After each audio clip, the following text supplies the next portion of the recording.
Hello everyone, welcome to Hima study. ఇవాళ మన topic వచ్చేసి 6th క్లాస్లో 4th లెసన్ అండి, ఆంధ్రప్రదేశ్ భూస్వరూపాలు. ఈ లెసన్లో మనకు దగ్గర 35 అయితే ప్రాక్టీస్ బిట్స్ ఉన్నాయి. సో ఈ 35 ప్రాక్టీస్ బిట్స్లో మనము ఎన్ని రైట్ చేయగలం, రాంగ్ చేయగలం అనేది చూడొచ్చండి ఇక్కడ. అండ్ ఇంకొకటి, మన క్లాసెస్ కన్నా ఫస్ట్ టైం కన్నా విజిట్ చేసినట్లయితే లైక్ చేసి, షేర్ చేసి, అలాగే సబ్స్క్రైబ్ చేయడం మాత్రం మర్చిపోకండి. ఇప్పటికీ మన ఛానల్లో కంటెంట్, అలాగే మెథడు, పిఐఈ సంబంధించిన వీడియోస్ అన్నీ ఉన్నాయండి. ఇంటర్ కూడా చేశాను. ఇంకా ఎవరైనా చూడకోకుండా వాటిని ఒకసారి చూసేయండి.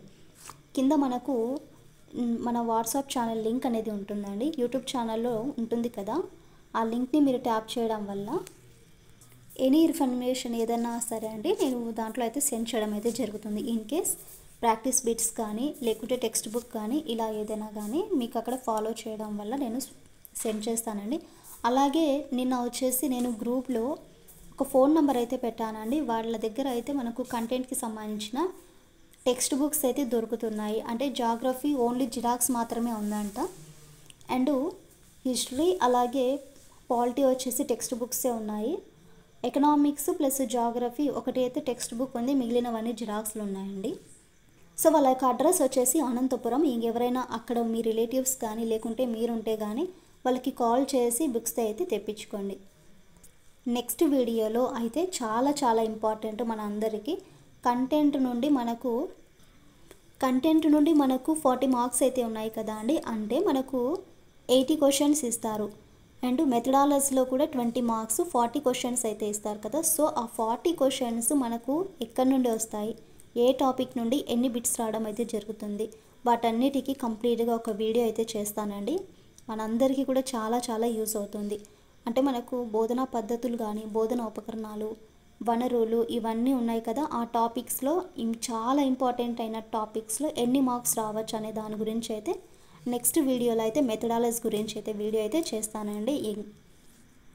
ఖచ్చితంగా వీడియో అయితే చూడడానికి అయితే ట్రై చేయండి. సరే, మరి లేట్ చేయకోకుండా మన ఫస్ట్ బిట్ అయితే చూద్దామండి. భూస్వరూపాలు ఎన్ని మనకు భూస్వరూపాలు ఉన్నాయి కదా అండి, అవన్నీ ఎన్ని ఉన్నాయి చూద్దాం. మీరు 35కి 35 చేయగలుగుతారా లేదా? చాలా చిన్న topic and easy topic.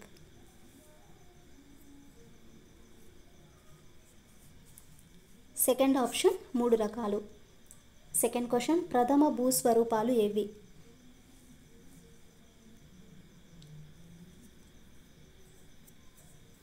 First option ఖండాలు, మహాసముద్రాలు వచ్చేసి ప్రధాన భూస్వరూపాలండి.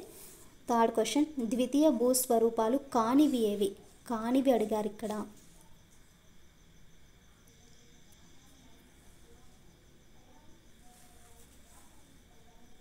ఫోర్త్ ఆప్షన్ నదులు. ఫోర్త్ క్వశ్చన్, దిగువన విశాలంగాను పై భాగంలో వైశాల్యం తక్కువగా ఉండే ఎత్తైన భాగాన్ని ఏ పేరుతో పిలుస్తారు? దిగువన విశాలంగా ఉండి పై భాగం వెళ్ళే కొద్దీ వైశాల్యం అనేది తగ్గుతుంది. ఆ ఎత్తైన భాగాన్ని ఏ పేరుతో పిలుస్తారు?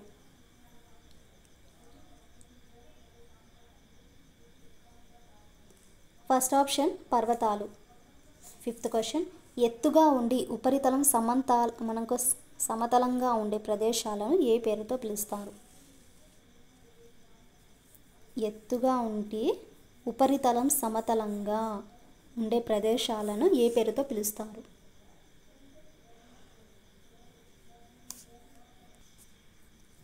సెకండ్ ఆప్షన్ పీఠభూములు. సిక్స్త్ క్వశ్చన్, భారతదేశంలో అతి ప్రాచీన పీఠభూమి ఏది?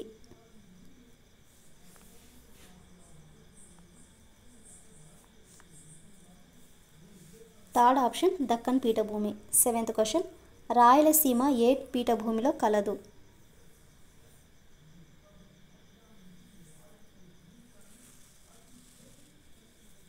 సెకండ్ ఆప్షన్ దక్కన్ పీఠభూమి. క్వశ్చన్ నెంబర్ 8, దక్కన్ పీఠభూమి ప్రధానంగా డాష్ ఉంది కదా, దానిలో ఫిల్ చేయండి.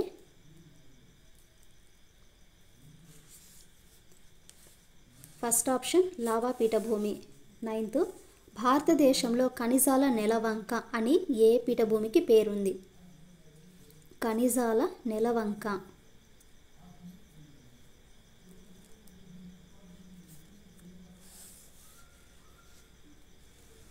Second option Chota Nagpur. 10th, మైదానాలు గరిష్టంగా ఏ ఎత్తును కలిగి ఉంటాయి?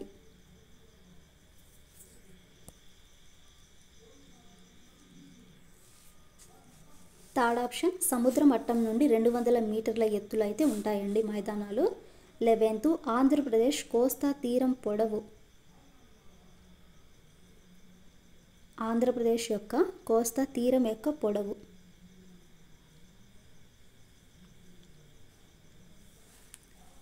Second option 972 kilometres, 972 kilometres. STT వాళ్ళకి, స్కూల్ అసిస్టెంట్ వాళ్ళకి చాలా చాలా యూస్ఫుల్ అండి వీడియో. తప్పకుండా మీరు వీడియో అయితే చూడండి. ప్రాక్టీస్ బిట్స్ చాలా యూస్ఫుల్ అవుతాయి. ప్రతి లెసన్లో కూడా మ్యాక్సిమము ఒక బిట్ రావడం అయితే ఛాన్సెస్ అయితే ఉన్నాయండి. మనకు టెట్లోనే చూసుకుందాము. టెట్లో మనకు 8th, 9th, 6th నుండి ఎన్ని క్వశ్చన్స్ ఇచ్చారో కదా. సో ఇప్పుడు ఏంటంటే డిఎస్సికి మనకు ఇంటర్మీడియట్ లెవెల్ కాబట్టి ఇంటర్మీడియట్లో కొన్ని క్వశ్చన్స్ ఎక్కువ రావడం అయితే జరుగుతుంది. 8th, 9th, 10th intermediate. 12th question కోస్తా ఆంధ్ర ప్రాంతానికి చెందని అంశం. కోస్తా ఆంధ్ర ప్రాంతానికి చెందని అంశం.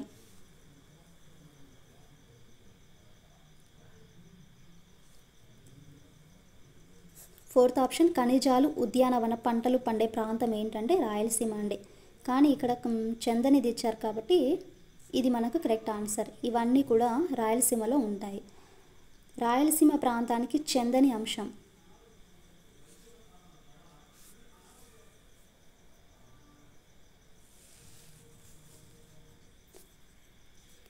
Fourth option is correct answer అండి. జనసాంద్రత చాలా ఎక్కువ, కానీ ఇది రాంగ్ అండి. ఇక్కడ జనసాంద్రత చాలా తక్కువగా ఉంటుంది. ఖనిజాల విస్తరణ ఎక్కువగా ఉంటుంది. ఉద్యాన పంటల కేంద్రంగా అయితే ఉంటుంది. తలసరి ఆదాయం తక్కువగా ఉంటుంది, కానీ జనసాంద్రత విషయానికి వస్తే ఎక్కువగా ఉంటుంది. ఈ స్టేట్మెంట్ అనేది రాంగ్ అండి. 14 ఆంధ్రప్రదేశ్ భూ నైసర్గిక స్వరూపాలలో వైవిధ్యాలతో లేని అంశాన్ని గుర్తించుము.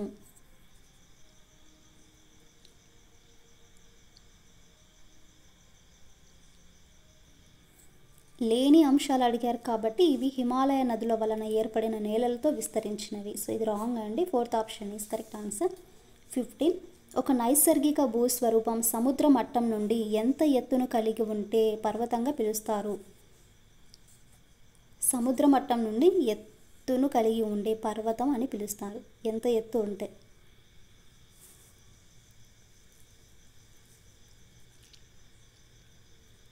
First option 900 metres, 900 metres. 16 అరోమా శిఖరం ఎత్తు ఎంత? దీనికి మరొక పేరు ఏంటండి? జిందగడ అనేసి అంటాం కదా.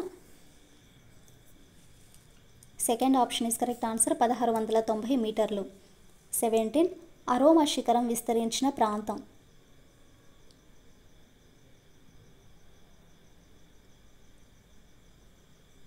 థర్డ్ ఆప్షన్ అరకులోయ. 18 పోలవరం ముప్పు మండలాల్లో తూర్పుగోదావరి జిల్లాలో కలవని మండలాలు. ఇక్కడ కలిసేవి కాదండి, కలవని మండలాలు.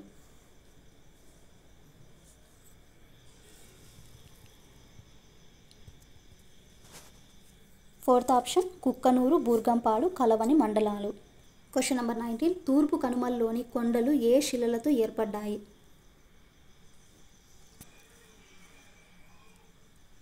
Fourth option is correct answer అండి. 2 మరియు 3 చార్నోకైట్, కాండలైట్ అనే యొక్క శిలలతో మనకు తూర్పు కనుమల్లోని కొండలు అనేవి ఏర్పడతాయి.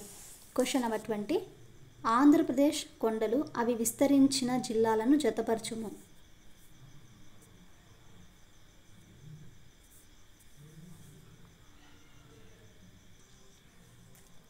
ఫోర్త్ ఆప్షన్ నేను ఆల్రెడీ ముందే పింక్ చేశానండి. ఇక్కడ జస్ట్ కొండలు అనేసి ఇచ్చారు. నేను వచ్చేసి బేరం కొండ, అలాగే నాగార్జున కోటప్ప కొండ అనేసి రాస్తానండి. ఇక్కడ చూసుకుంటే ఏ వచ్చేసి 3, విశాఖపట్నం వచ్చేసి యారాడ, బి వచ్చేసి 4 ఉభయ గోదావరి జిల్లాలో వచ్చేసి మనము బేరం కొండ, నాగార్జున కొండ, కోటప్ప కొండ అంటారు కదా. సో స్మాల్ మిస్టేక్ అండి. ఇక్కడ ఉభయ గోదావరి జిల్లాలో వచ్చేసి మనకు ఫోర్త్ ఆప్షన్ అంటే బైసన్ కొండలు వస్తాయి. ఇది రాంగ్. గుంటూరు వచ్చేసి మనకు ఇక్కడ కొండలు అని ఇచ్చారు కదా, మనకు సి వచ్చేసి 5, బేరం కొండ, నాగార్జున, కోటప్ప కొండ వస్తాయి ఈ గుంటూరుకి అయితే. నెక్స్ట్ డి వచ్చేసి వెలిగొండలు అండి. డి వచ్చేసి 2. సో ఇక్కడ క్లియర్గా ఉంటుంది, క్లియర్గా అయితే చూడండి. విశాఖపట్నం వచ్చేసి యారాడ, బి వచ్చేసి 4 ఉభయ గోదావరి జిల్లాలో వచ్చేసి బైసన్ కొండలు, గుంటూరు వచ్చేసి మనకు బేరంకొండ, నాగార్జునకొండ, కోటప్పకొండ. నెల్లూరు వచ్చేసి వెలికొండలు. So 4th option is correct answer. 21 Horsley కొండలు ఏ జిల్లాలో కలవు? హార్స్లీ హిల్స్ అంటాం కదా, ఏ డిస్టిక్లో అయితే ఉన్నాయి? ఇక్కడ నేను చిత్తూరు, మనకు నెల్లూరు అని ఇచ్చారండి. ఇక్కడ ఆప్షన్స్ ఏమి ఇవ్వలేదు కాబట్టి నేను చిత్తూరు ఆర్ తిరుపతి అని రాశాను. సో దీనికి ఆన్సర్ వచ్చేసి 4th ఆప్షన్ అండి, చిత్తూరు అండ్ తిరుపతి. 22 ఆంధ్ర కాశ్మీర్గా పేరుగాంచింది ఏంటి? ఆంధ్ర కాశ్మీర్ అనేసి ఒక దానికైతే పేరుంది, దేనికండి? 3rd option Lambasingi. 23 గిరిజనులు చేసే వ్యవసాయం ప్రధానంగా ఈ విధంగా అయితే పిలుస్తారు. వారి యొక్క వ్యవసాయం అయితే ఉంటుంది కదా అండి, ఆ వ్యవసాయాన్ని ఏ విధంగా అయితే పిలుస్తారు?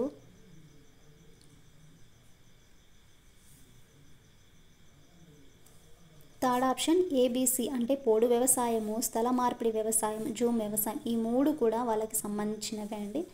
24 గిరిజన వ్యవసాయంలో స్థల మార్పిడికి కారణం ఏంటి? అంటే వాళ్ళు ఒకే చోట వ్యవసాయం అనేది చేయరు కదా, దేనికి చేయరు వాళ్ళు అనేది? వ్యవసాయం అనేది అంటే స్థలాలు మారుస్తూ ఉంటారు, ఎందువల్ల, అసలు ఎందుకు? 3rd ఆప్షన్ భూసారం తగ్గడం వల్ల. ఫర్ ఎగ్జాంపుల్ ఒక చోట వాళ్ళ యొక్క పొడి వ్యవసాయం అనేది పంట ఏదో ఒకటి పండిస్తున్నారు అనుకోండి, అక్కడ సారం తగ్గింది అనుకోండి, నెక్స్ట్ వేరే చోట వాళ్ళు ఆ భూమిని, కొండ ప్రాంతాల్లో ఉంటారు కదా, ఆ భూమిని చదును చేసుకునేసి మళ్ళీ క్రాప్స్ వేయడం అనేది స్టార్ట్ చేస్తారు. 25 ఐటీడీఏను ఏ సంవత్సరంలో ప్రారంభించారు? ఐటీడీఏను ఏ సంవత్సరంలో ప్రారంభించారు?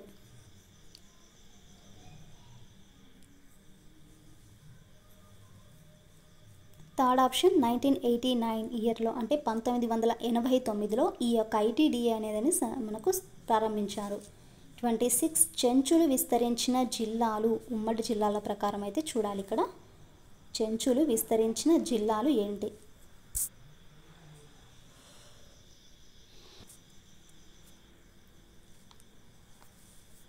Fourth option is correct answer, Kurnool, Prakasam, Guntur.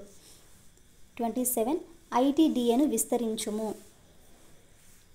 Same ఒకేలానే కనిపిస్తాయి కానీ రాంగ్ అండి, కొంచెం చిన్న చేంజ్ ఓవర్స్ అయితే ఉంటాయి. సో కరెక్ట్గా ఆన్సర్ అయితే చేయండి.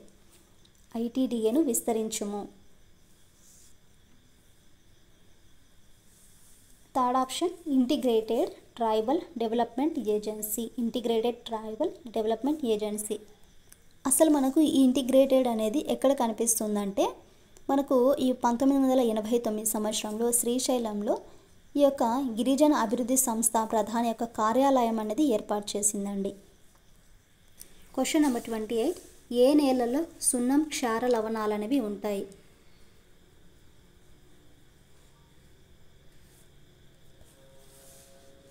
ఫోర్త్ ఆప్షన్ చౌడు నేలల్లో సున్నం యొక్క క్షార లవణాలు అయితే ఉంటాయి. 29 పీఠభూమి ప్రాంతంలోని ప్రధాన వ్యవసాయం అంశాలు ఏవి? ఫోర్త్ ఆప్షన్ ఏబిసిడి మాత్రమే అండి, అంటే వర్షపు నీటిని నిల్వ చేస్తారు, ఈ యొక్క భూగర్భ జలాలు అయితే వాడుకుంటారు, చెరువుల నిర్మాణం అయితే ఉంటుంది, ఎక్కువ ధనాన్ని నీటి కొరకు వెచ్చించగలుగుతారు. ఈ పీఠభూమి ప్రాంతాల్లోని ప్రధాన వ్యవసాయ అంశాలు ఈ 4 కూడా వస్తాయి. క్వశ్చన్ నెంబర్ 30 చెంచుల జీవనం అంటే వారి యొక్క జీవన విధానము, భావాలు, ఆలోచనలు ది చెంచూస్ అనే పుస్తకంలో పొందుపరిచింది ఎవరు? అంటే ఎవరు మనకు పొందుపరచడం అయితే జరిగిందండి ఇక్కడ.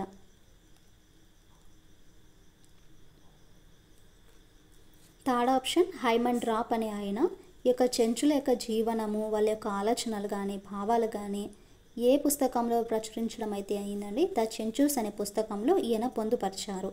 క్వశ్చన్ నెంబర్ 31 జలచరాలను పెంచడాన్ని ఈ విధంగా మనకు పిలుస్తారు.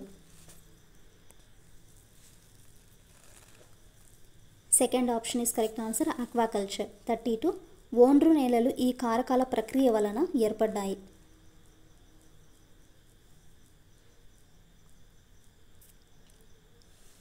థర్డ్ ఆప్షన్ అవక్షేప ప్రక్రియ వలన ఈ ఓండ్రు నేలలు అనేది ఏర్పడ్డాయి.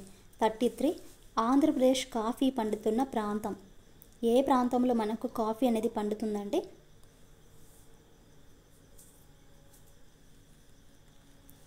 Fourth option Araku valley. 34 ప్రపంచంలో ఎత్తైన పీఠభూమి ఏది?